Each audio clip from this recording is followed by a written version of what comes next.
सोचो दोस्तों, एक ऐसी सुपर पावर जिनके जिस्म पहाड़ों जैसे, महल आसमान को छूते और फौजें जमीन हिला देती थीं। ये थी कौम आद, दुनिया की सबसे ताकतवर कौम, जो घमंड में कहती थी, हमसे ताकतवर कोई नहीं।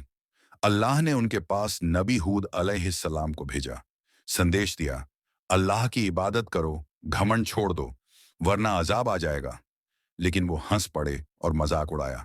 हमारे महल, हमारी फौजें, हमें कौन हरा सकता है? फिर वो दिन आया जब आसमान पर काला बादल छा गया। वो खुशी से बोले, बारिश आने वाली है। लेकिन नहीं, वो बारिश नहीं थी, वो अल्लाह का कहर था। 7 रातें 8 दिन ऐसा तूफान चला कि उनके महल ढह गए और वो लोग रेत के खोखले तनों की तरह जमीन पर बिखर गए। कुरान कहता है, ये वो हवा थी जिसने उन्हें जड़ से उखाड़ फेंका। दोस्तों, अंजाम याद रखो, ताकत नहीं, ईमान इंसान को बचाता है।